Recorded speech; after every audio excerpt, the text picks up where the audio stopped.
Okay, we're looking at Quiz 2, Unit 9. We're going to try to take care of the even problems here together, and then I will have you do the odd ones on your own. All right, here we go. Let's take a look. In your packets, and if you're looking at your booklet, you're looking at page 65.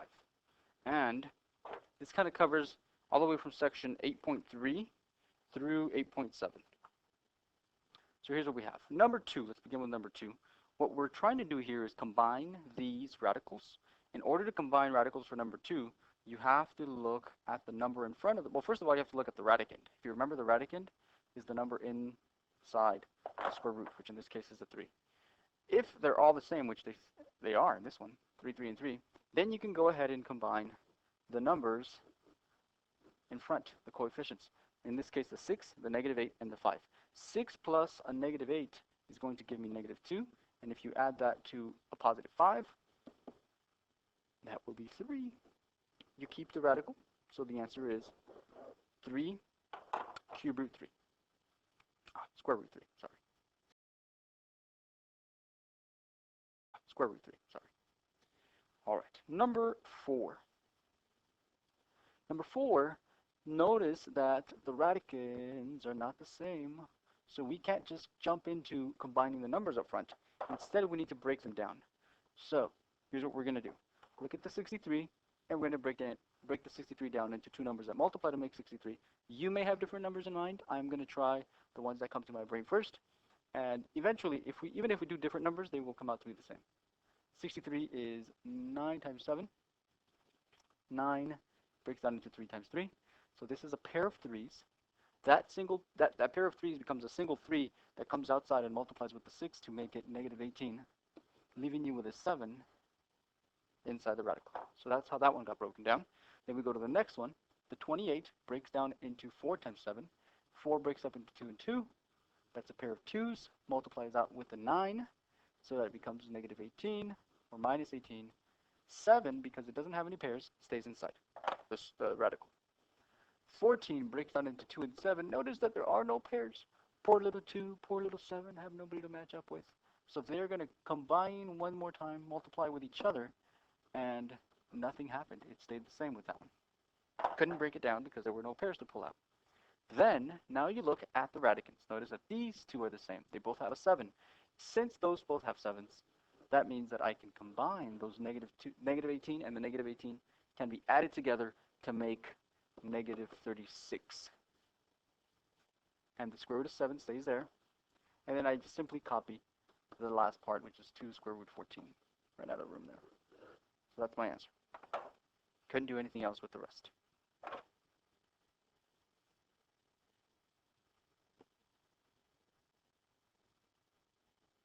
Number 6. Here's what we're doing. You are going to multiply the first two parts. So when you multiply the first two parts, you're going to get 24, because that's what 6 times 4 is. And k squared times k is k cubed. So you get that. On the right-hand side, it's 3k square root 2k. Nothing happens on the right-hand side. You really can't do anything much there. On the left-hand side, let's go back to 24. Well, now we need to break it down. And we also need to break down the k. K cubed is 3k's. 24 breaks down into 4 times 6. 4 breaks up into 2 and 2. The 6 factors into 2 and 3. That is a pair of 2's coming out. That 2 and that 3 don't have any pairs, so they will stay together. So here's what I end up with. I have a 2 coming out from here. I also have a pair of k's, which comes out as a single k. Then I have inside the square root 6 and k. And then I recopy this part of the problem. Notice that my radicands are not the same. I have a 6k here, and I have a 2k here. Since they're not the same, can't add it, so these will stay what they are. That's the answer.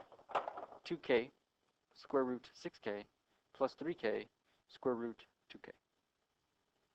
That's number 6. Go ahead and turn the page. And let's try number 8.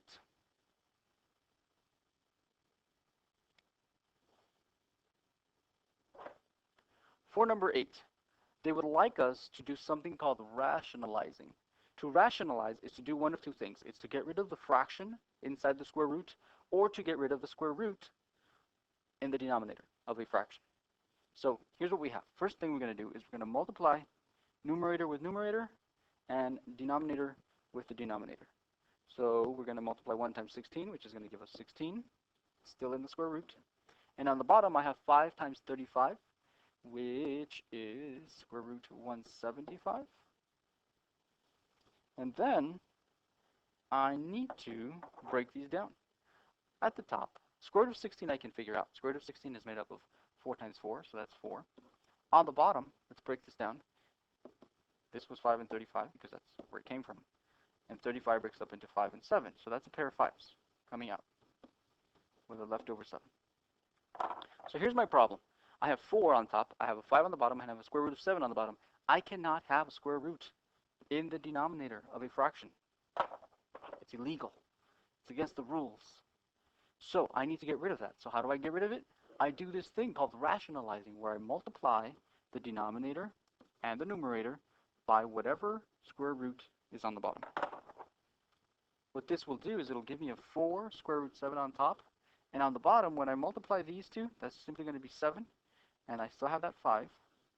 So I multiply the bottom, 5 times 7, that'll be 35, and on top I have 4 square root 7. So that's my answer. Okay, so number 8 is done. Let's go ahead and look at number 10. Whoa, number 10 is big. So what are we doing here? We are trying to find something that repeats 3 times. Notice that 25 is made up of 5 times 5. U squared is made up of u times u. So I already have 2 5s and I already have 2 u's. So how do I get these to repeat 3 times? Well, I need 1 more 5 and I need 1 more u. Okay, so that's what I'm going to multiply up here and in the bottom as well, 5u. What that'll do is now it will give me 1 bundle of 5s and it'll give me a bundle of u's on the denominator, and down here I get 5u. On the top I multiply 5 times u times t is 5tu in a cube root still, and that's my answer. See, this is good because what I want to do is get rid of the square root of the radical in the denominator, and if you notice down here 5u doesn't have a square root or a radical, so that's what I want. Problem on the bottom of this page, number 66. Problem page 66, number 12. I'm going to slide this up. What you want to do here is FOIL. You're going to multiply this times this. When you do that, you're multiplying the 4 times the 2, and you're multiplying the 5 times the 2 inside. Because square roots multiply with square roots, numbers outside the square roots multiply with numbers outside the square roots. Then we're going to multiply one more time, this times this. And there's an invisible 1 right here, a negative 1 now, multiplies with the 4, and the 5 and the 7 become 35. Next, I need to multiply the square root of 3 with this guy. Remember, there's an invisible 1 here that I can use to multiply with the 2 here. I get 2 square root of 6 because that's what I get when I multiply 3 and 2. And if I multiply this times this right here, I am going to get a negative 1 square root 21. Now I look at this problem and I say, can I break any of this down? Can I break these two down? Can I break these two down? Can I break these two down? Can I break... Yeah, sure, I can break these down. But the problem is that none of those really pair up to become anything. So that is my answer. I have to leave it as is. Nothing can be pulled out. Nothing can be added together. Alright. It looks like we've reached the end of this. We'll go on to part 2 in the next video, which we'll pick up from number 14, and we'll go to the end of it.